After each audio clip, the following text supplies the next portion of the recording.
Alam ba ninyo na noong Zamboanga Siege, ang isa sa mga sasakyang panggera na lubos na nagamit ay ang APC? Ang APC ay acronym ng Armored Personnel Carrier. Ito ay disenyo para lamang maghatid ng mga sundalo sa lugar kung saan sila i-deploy. Ngunit noong nakaraang gera sa Zamboanga, ito ay ginamit upang mapasok ang mga rogue MNLF na nagtatago sa mga kabahayan sa Ground Zero. Malalaman natin ngayon kung ano itong APC at kilalanin ang mga sundalo na nasa loob nito. Nagsasagawa ng static display ang 14th Light Armored Cavalry Troops sa pangunguna ni Captain Ronnie A. Halangdon dito sa kanyang headquarters, Malagutay, Zamboanga City.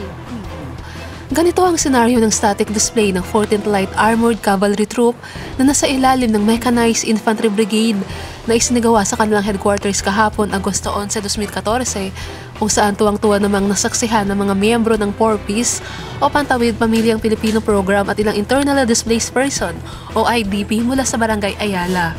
Ito ay sinasaksihan ng 105 ka 4-Piece at IPs mula sa Barangay Ayala ng syudad.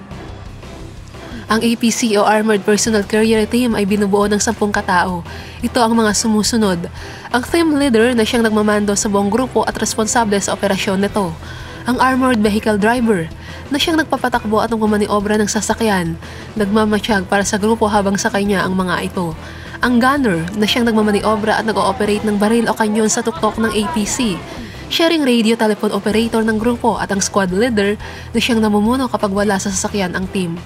Kasama rin sa team ang Rifleman o Sniper A, Automatic Rifleman o Squad Automatic Weapon, Assistant Squad Leader, Grenadier, Anti-Armor Specialist, at ang Sniper Rifleman o Sniper B. Ayon kay Josie Makatual, City Link ng Department of Social and Welfare Development, tuwang-tuwa sila nang nakita nila ang buong senaryo at ramdam din nila kung gaano kahirap at sakripisyo ang ginagawa ng ating mga sundalo sa tuwing may sakuna. So I'm very much thankful together with my beneficiaries that we are here. They were able to give us informations about ano yung trabaho ng mga sundalo natin. Relationship with our constituents, with our military, siguro mas lalong tapos go hand in hand sa peaceful, lalo na dito sa Zamboanga, no? At least mayroon silang yung communications with the militaries. They know already. Sino po yung mga participants dito? Mga parent leaders po, mga beneficiaries ng Pantawid Pamilya ng DSWD. From set 4 to set 7. May mga transfers din tayo from different province like Norte at saka Sur.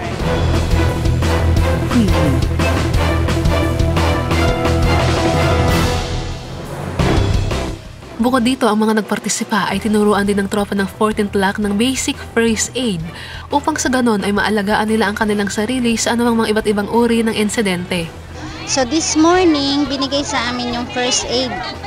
So they were able to learn yung different bandaging. Sa pahayag ni Captain Ronnie Halangdon, nalulugod sila sa kahilingan ng mga sibilyan na mapanood ang kanilang combat ability. So hindi naman ito yung mga activities na ihandak namin. Actually, every month kami naghahanda. Hindi kami nagpipili kung sino man yung handakan namin.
Practical exercise kanina.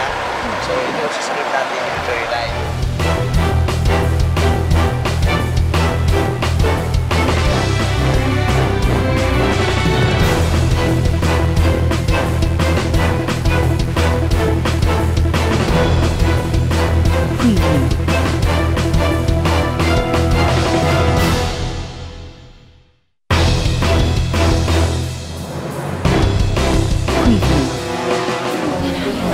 tangke pa rin doon sa, yan, doon, yun yung mga tax. Sa Sangali, tinanggal area dito sa Riala. Tinanggal na yung vehicle dyan kasi medyo peaceful na tayo dito sa Zamboanga. Huwag kayo matakot po sa Zamboanga ng may army. Safety tayo. Sa Balitang Pilipino ng SambaTimes.com, Risa Nakbao nag